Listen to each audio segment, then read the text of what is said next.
Pichação de facção e pena de morte. Hoje eu vou te provar matematicamente que um bandido com medo é um cidadão de bem seguro. Calma, calma! Essa é a sua dose anti-Bobson do dia pra você que não tá nem aí pra o que tá acontecendo entre a Virgínia e o Zé Felipe. Afinal, um país que se adaptou a ter pichações de facções nos seus muros como se fossem marcações de propriedade é um país onde quem tá preso é o cidadão e não o bandido. Afinal, eu aposto que na sua casa tem grades e que você se prende toda noite com medo de que um vagabundo invada a sua casa. Então, a pergunta que a gente faz é: quem tá realmente livre? Você ou o bandido? Mas e se fosse o contrário? E se fosse o bandido que tivesse medo de morrer? É isso que a gente vai investigar aqui hoje. E foi assim que eu cheguei no Peri Chiquida, o autor desse artigo aqui, que é um dos economistas do crime mais respeitados desse país. E o que ele descobriu nesse trabalho aqui deveria ser o centro do debate no país hoje. A primeira coisa que eu descobri é que o Peri parte da teoria econômica fundada pelo autor desse artigo aqui, o Gary Becker. Essa teoria pressupõe que os criminosos fazem uma conta de maneira meio intuitiva sobre os custos e os benefícios de cometer um determinado crime, e que matematicamente se expressa nessa equação aqui. Dentro dessa análise, a probabilidade de ser punido e o quão severa vai ser essa punição são os custos mais levados em consideração pelo vagabundo. Ou seja, depende daquilo que a lei penal vai determinar como punição e do quão eficiente vai ser as políticas anticriminalidade e o sistema judiciário. Voltando para a investigação do Peri Chiquida, nos estudos que ele fez, a gente descobre que as maiores motivações para entrar no mundo do crime são a cobiça e a busca por ganhos fáceis. O que faz total sentido quando a gente vê que, nesse mesmo estudo, ele destaca que a renda média do criminoso é de R$46 mil.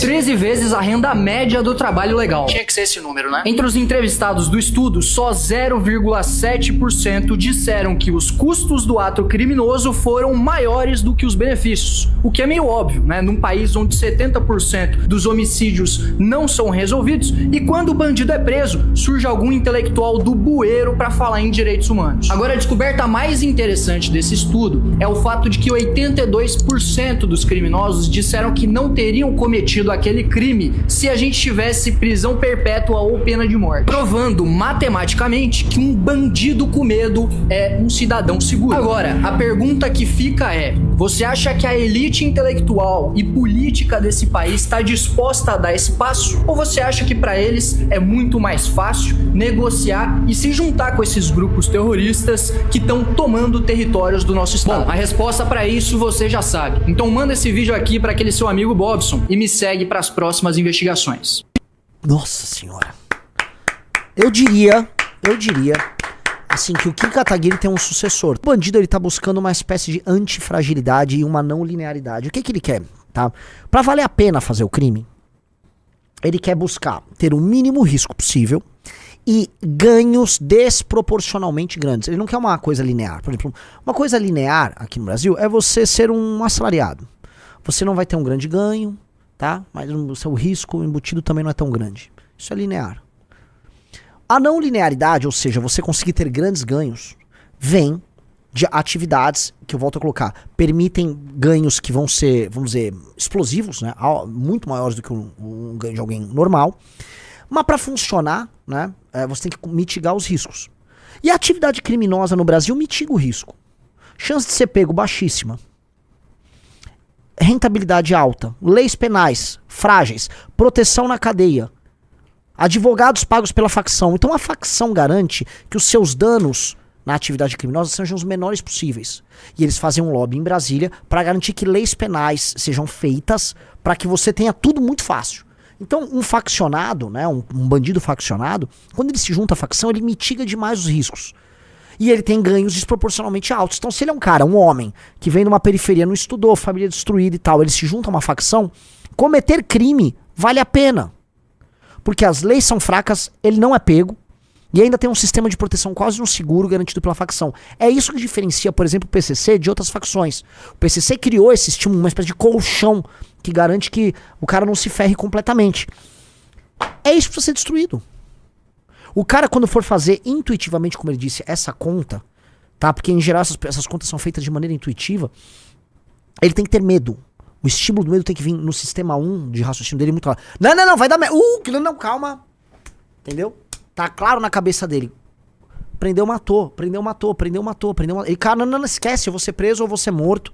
Não, vai dar merda, não. Então você tem que destruir o colchão que as facções garantem de... O cara foi pego, foi direcionado à delegacia. Já tem um advogado do crime, pago pelo crime, ajudando ele. Aí dentro da delegacia e dentro do presídio, já tem a cela pra ele, já tem todo o sistema de proteção pra ele. Então isso tem que ser debelado, destruído. Aí, saidinha, como é que chama? Progressão de pena.